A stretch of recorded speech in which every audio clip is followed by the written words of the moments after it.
حضرت لوط علیہ السلام اللہ کے ایک برگزیدہ نبی تھے۔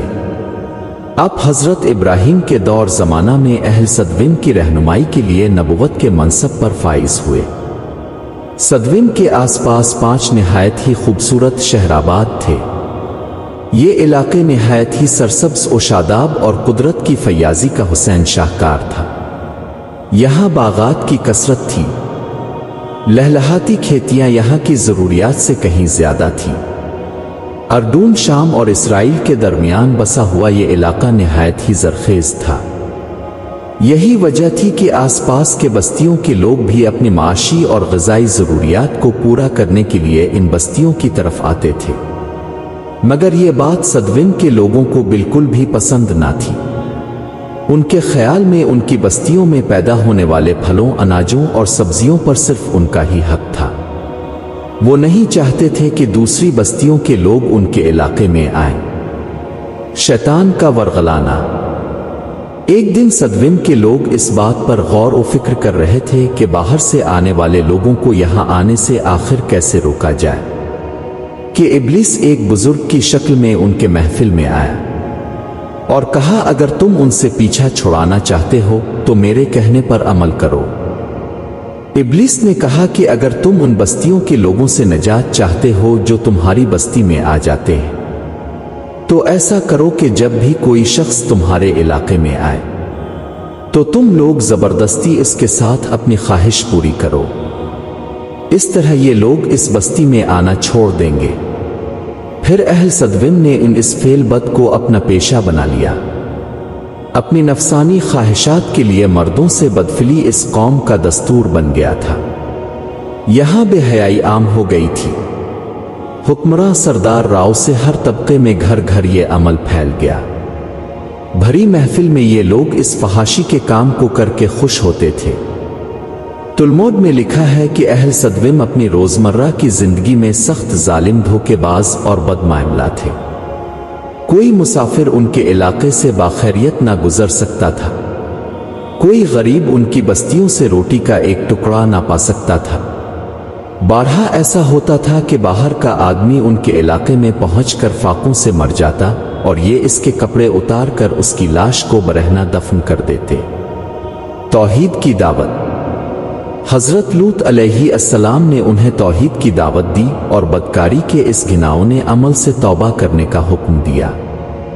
حضرت لوط علیہ السلام نے کہا، تم بے حیائی کیوں کرتے ہو؟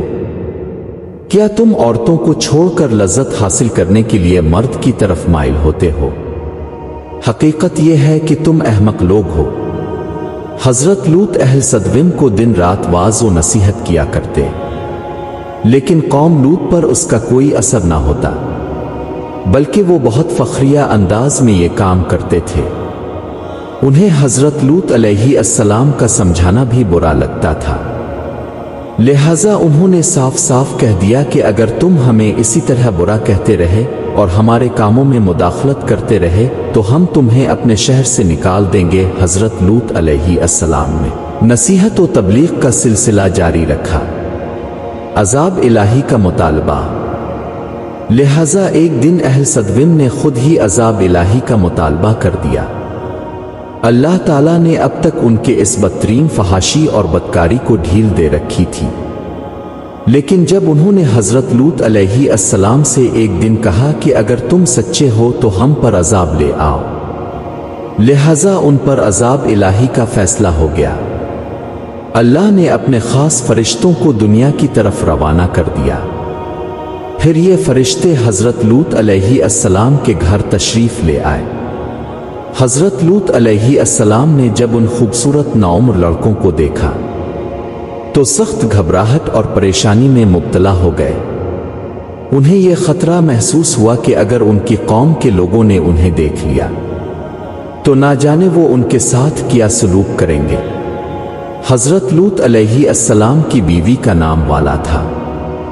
اس نے آپ پر ایمان نہ لایا تھا اور وہ دراصل منافقہ تھی جو کافروں کے ساتھ تھی، لہذا اس نے جا کر اہل صدوم کو یہ خبر دے دی کہ لوط کے گھر نوجوان لڑکے مہمان ٹھہرے ہوئے ہیں۔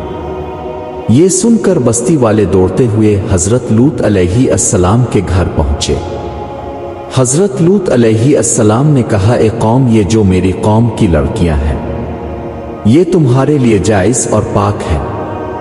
اللہ سے ڈرو اور مجھے میرے مہمانوں کے سامنے رسوا نہ کرو۔ کیا تم میں سے کوئی بھی شائستہ آدمی نہیں؟ حضرت لوط علیہ السلام کی بات سن کر وہ لوگ بولے، تم بخوبی واقف ہو کہ ہمیں تمہاری بیٹیوں سے کوئی حاجت نہیں، اور جو ہماری اصل چاہت ہے اس سے تم بھی واقف ہو۔ حضرت لوط علیہ السلام نے گھر کے دروازے بند کر دیے اور ان نوجوانوں کو ایک کمرے میں چھپا دیا۔ ان بدکار لوگوں نے اب کے گھر کا گھیراؤ کیا ہوا تھا اور ان میں سے کچھ گھر کے دیوار پر بھی چڑھنے کی کوشش کر رہے تھے۔ حضرت لوط علیہ السلام اپنے مہمانوں کی عزت کے خیال سے بہت زیادہ گھبرائے ہوئے تھے۔ فرشتے یہ سب منظر دیکھ رہے تھے۔ جب انہوں نے حضرت لوط علیہ السلام کی بے بسی اور پریشانی کا یہ عالم دیکھا تو حقیقت سے پردہ اٹھاتے ہوئے یوں فرمایا، اے لوط، ہم تمہارے رب کے بھیجے ہوئے فرشتے ہیں، یہ لوگ ہرگز تم تک نہیں پہنچ سکیں گے۔ ابھی کچھ رات باقی ہے تو اپنے گھر والوں کو لے کر چل دو اور تم میں سے کوئی شخص پیچھے موڑ کر نہ دیکھے۔ عذاب الہی۔ اہل صدوم حضرت لوط کے گھر کا دروازہ توڑنے پر آ گئے، لہذا حضرت جبرائیل علیہ السلام نے گھر سے باہر نکل کر اپنے پر کا ایک کونا انہیں مارا، جس سے ان سب کی آنکھوں کے ڈھیلے باہر نکل آئے اور بصارت زائل ہو گئی۔ یہ خاص عذاب ان لوگوں کو پہنچا جو حضرت لوط کے پاس بدنیتی سے آئے تھے۔ حضرت لوط علیہ السلام حقیقت حال جان کر مطمئن ہو گئے اور اپنے گھر والوں کے ساتھ رات ہی کو نکل کھڑے ہوئے۔ اس وقت ان کی بیوی بھی ان کے ساتھ تھی، لیکن کچھ دور جا کر وہ واپس اپنے قوم کی طرف پلٹ گئی اور قوم کے ساتھ جہنم رسید ہو گئی۔ صبح کا آغاز ہوا تو اللہ کے حکم سے حضرت جبرائیل نے بستی کو اپنے پر سے اکھاڑ دیا اور پھر اپنے بازو پر رکھ کر آسمان پر چڑھ گئے، یہاں تک کہ آسمان والوں نے بستی کے کتوں کے بھونکنے اور مرغوں کے بولنے کی آوازیں سنی۔ پھر اس بستی کو زمین پر دے مارا، جس کے بعد ان پر پتھروں کی بارش ہوئی۔ جب یہ پتھر ان کو لگتے تو سر پاش پاش ہو جاتے۔ صبح سویرے شروع ہونے والا یہ عذاب اشراق تک پوری بستی کو نیست و نابود کر چکا تھا۔ قوم لوط کی ان خوبصورت بستیوں کو اللہ نے ایک انتہائی بدبودار اور سیاہ جھیل میں تبدیل کر دیا، جس کے پانی سے رہتی دنیا تک کوئی فائدہ نہیں اٹھایا جا سکتا۔